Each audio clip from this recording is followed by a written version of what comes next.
एनस येथील एक व्यक्ती गेल्या 20 वर्षापासून अविरतपणे येणाऱ्या जाणाऱ्या प्रवाशांना निशुल्क पिण्याच्या पाण्याची सेवा देत आहे। या कार्याची परिसरात चर्चा असून ऑटो चालक युवक हे सुद्धा पुण्याचं कार्य करीत असल्यामुळे त्यांचं अभिनंदन होत आहे।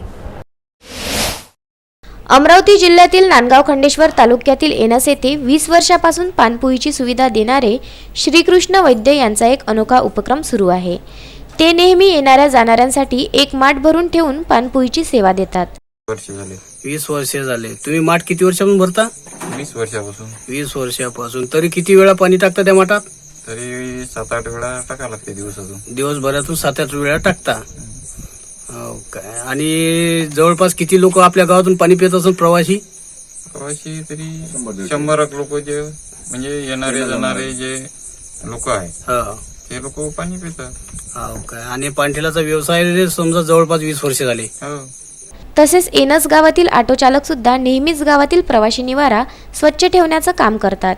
या गावात जवळपास 12 ऑटो असून ते नुसतं स्वतःचं हित न साधता आपलं गाव स्वच्छ राहावं म्हणून दररोज एक ऑटो चालक परिसर स्वच्छ करण्याचं काम करतो। यावेळी सुद्धा ऑटो चालक नरेंद्र देशमुख आपल्याला प्रवासी निवारा स्वच्छ करताना दिसत आहे। या गावातील नागरिक नेहमीच आगळा वेगळा उपक्रम राबविण्याचं काम करतात। तुमचं नाव काय? अविनाश कंसे। अविनाश कंसे। किती वर्ष झालं ड्रायव्हरचं काम करता तुम्ही? 25 वर्ष। 25 वर्षे। 25 वर्षात मग समजा आता तुम्ही प्रत्येक ड्रायव्हर म्हणून एक दिवस घेतला का? हा, स्वच्छतेसाठी। स्वच्छतेसाठी इथला परिसर आम्ही स्वच्छ करतो नेहमीच।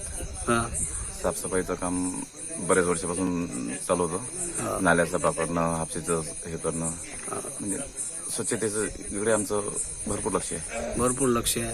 आणि तुमचा दिवस म्हणजे असा झाडझूड करण्याचा कोणता आहे? साफसूफ करण्याचा? जास्त रविवार। त्याच्यानंतर दुसरा एक ड्रायव्हर म्हणून सोमवार घेते, तिसरा ड्रायव्हर म्हणून मंगळवार घेते। अशा पद्धतीने तुम्ही गाव स्वच्छ करतो। विदर्भ न्यूज, नांदगाव खंडेश्वर।